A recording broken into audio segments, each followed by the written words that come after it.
What's good, everyone? This is Dr. Nee Darko.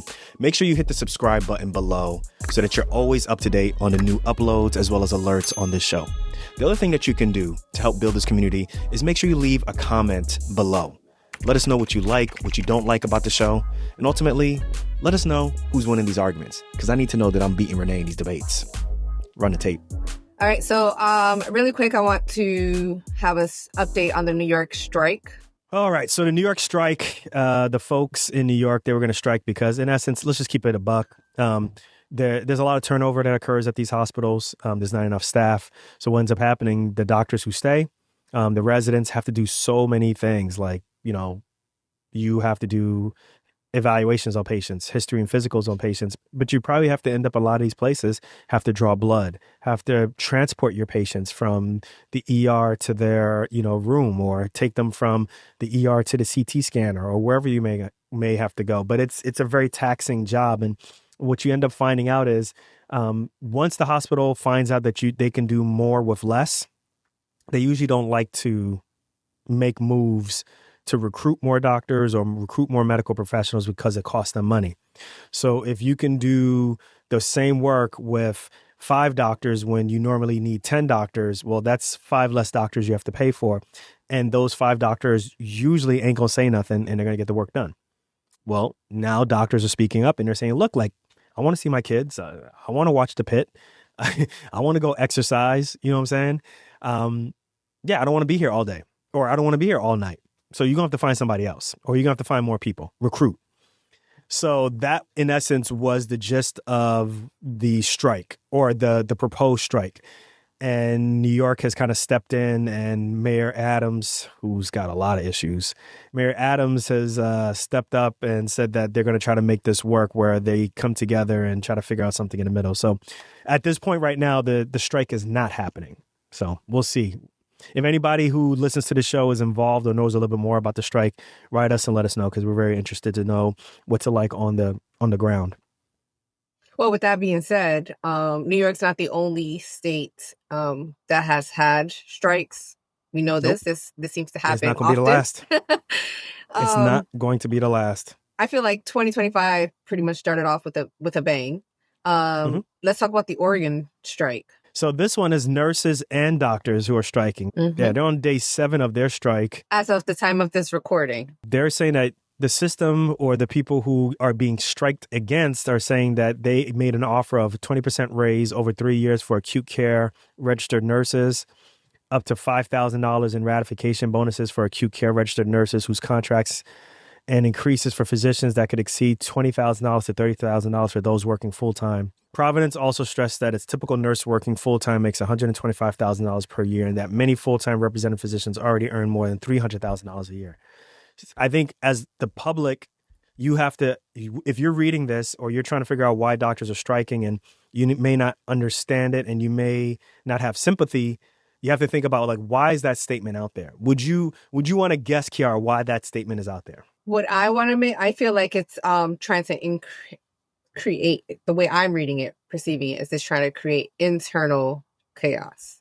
That's how I'm interpreting it. I think you're onto something. I think it's trying to create external chaos.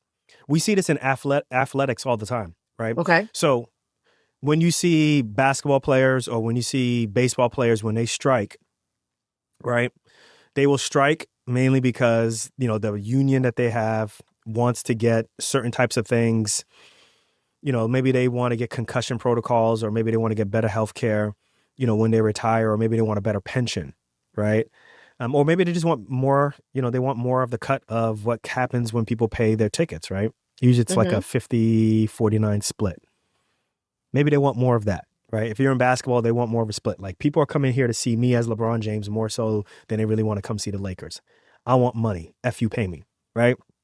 Those type of conversations occur. What we end up seeing from the public is when you have those type of situations, the public oftentimes sides with the billionaires, not the millionaires. Right. Okay. So if you say that Shaq is making $30 million a year, but he wants to strike so that, he can get, pension or get health care when he retires, the public sentiment is you make $30 million playing basketball. Like, how can you not manage your money so that when you retire, you have money to retire, right? And take care of Mm-hmm. your health care. Poor you. Oh, I see your point. Okay, I'm following. Right. But the public sentiment is never like, but these are billionaires who have the money to pay a $30 million salary to this person, and you're trying to be cheap and not give them this pension that, in essence, is not really for Shaq. Shaq doesn't need it, but it's for the person who's making maybe $200,000, right? It's for that basketball player who's making $200,000 or, $100,000. So I'm just making numbers up. Do you see what I'm saying? Yeah. So the question is when you have an opportunity to side with someone, the public sentiment normally sides with the billionaires, not with the millionaires, which makes no sense. So for me, the way how I perceive things like that, it's when they say things like that, they're saying, listen, you have nurses and you have doctors who are striking, but public, let me let you know, they're making $125,000 a year, They're in the or the six doctors are making figures. $300,000 a year. Why are they striking? Hint, hint, hint. It's not us, it's them. They're being greedy, right? But they don't Mm-hmm. specifically tell you why. Okay, yeah, if a doctor makes $300,000 a year, but they're working on average 90 hours to 100 hours a week, what's the effective, like how much, when you break down the hours, is that really a $300,000 salary, right? If all your Mm-hmm. weekends are gone, how effective is that salary really? Right. And I think that's the key is most people think that, well, doctors make a lot of money, hence they either deserve to be abused, or, you signed up for this. This is on you. Right. I think that's the sentiment usually. But it's never really a situation of, well, yeah, if you want to ask for more money, like go ahead and ask for more money. Because I think most people who, if they were working, like they would want to get paid more. They would want to get Realistically, more. across the board, that's Right. anywhere. But when you see other people, it's almost like a crabs in a barrel type thing. When you see other people who are making more than you, and even though they're in the same employed status of you, we tend to criticize them more than our bosses. And that part I don't understand. So I think that's the whole sentiment of that statement, which is basically, yeah, like we know situations are bad, but yeah, they're high paying complainers, basically. That's what they're saying. They're high paid complainers.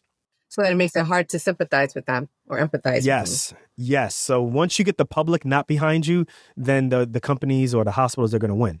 Well, realistically, from the outside looking in, just regular person, it's a little nerve wracking when you read things like that. When you read that doctors and nurses are one working in like really shitty conditions, but also striking because they're being underpaid and they're understaffed. Because could you imagine? I mean, not from your point of view, because you're doctor one and two, you're also locums. So you come in and you fill these spots temporarily, but from the Mm-hmm. outside looking in, could you imagine if I went to my doctor and they were on strike? Yeah. Like your appointment tomorrow is canceled because your doctor is is in front of the hospital, in front of the clinic right now. Or imagine you go into your clinic and you see a doctor on the picket line. What you gonna say? You know, Like, you gonna it's be here like this. tomorrow? Should I Yeah. reschedule? Or like, What's going on? You know what I'm saying? Like you reading my results? Come on. Like I need to know if I'm. So right? Should I pick up the sign with you, or like, what right, are we right. doing?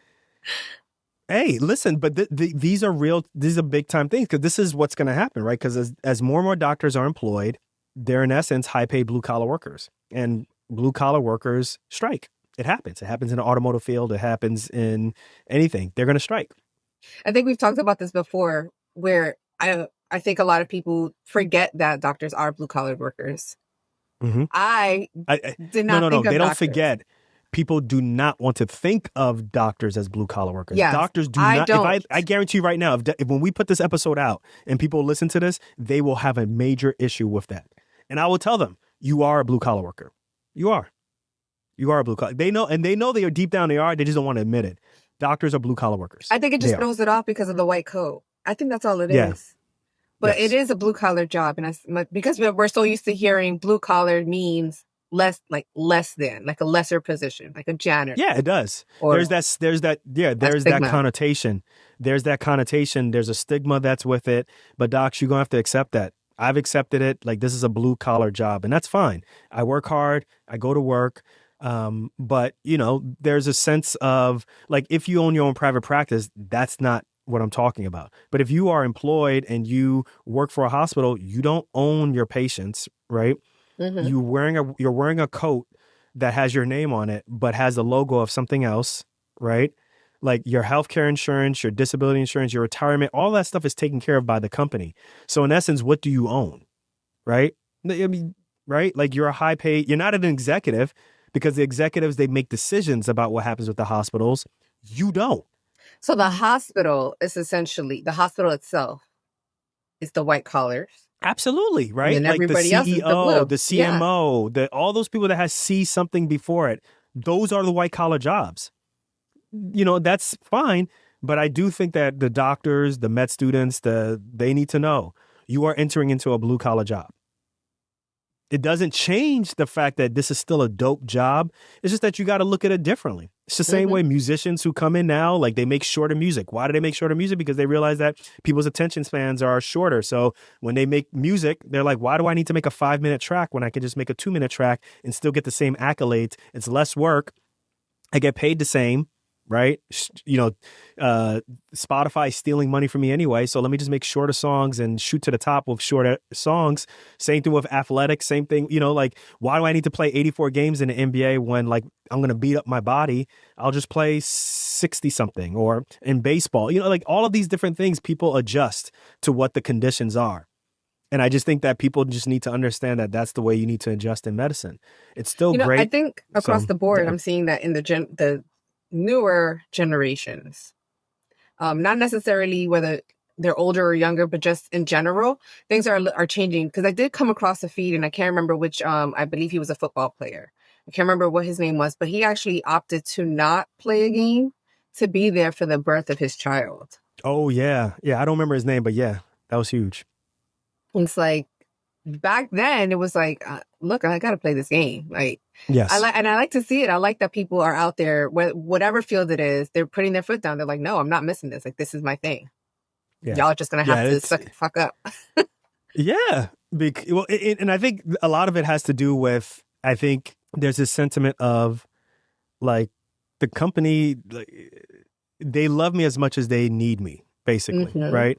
And once they don't need me anymore, then it's on me. Right. So if you don't show up for your child's birth, if you can help it and you can be there, then be there. Right. But like the notion of the game over, the birth of your child, like, I don't know. I think that sentiment is changing. So, I was there for my kids, and I can't imagine anything that would have derailed me from being there for my kids' We have birth. to remember that we're all replaceable.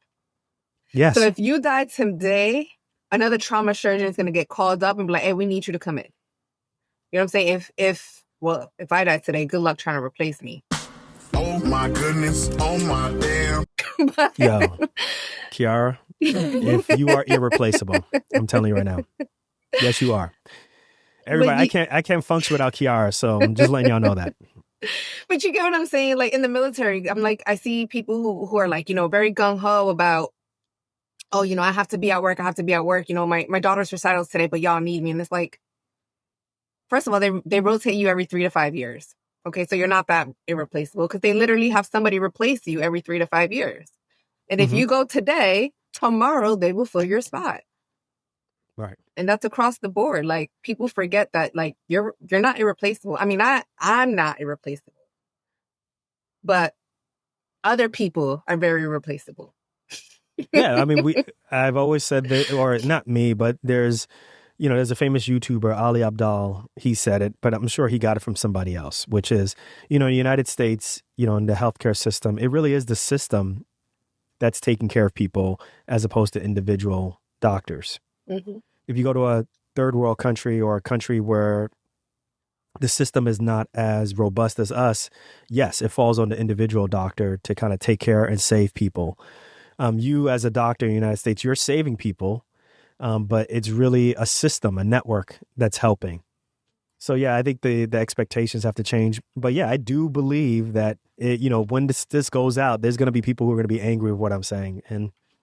But I do think if they take a moment to have some levity and think about it, they will come to their senses and be like, yeah, he's right. No, we don't need them canceling us. Nah, well, that's the best part about podcasting is like you can't shut us down. So, All right, Joe, we are at the end of the show. Docs Outside the Box. Once again, thanks again for listening to the show. Listen, we read every comment and review either on YouTube, email, or text message. So we appreciate everybody writing to us and letting us know your thoughts about our show, our comments, our takes, or what's going on in your life. And we'll share it on the show. And we really love to hear from you guys. You guys are really a vital presence on the show. And you're the reason why we keep, coming up and showing up. So we appreciate you all. So Kiara, let's bid adieu to everyone. We'll catch everybody on the next episode of Docs Outside the Box, y'all. Peace. Bye.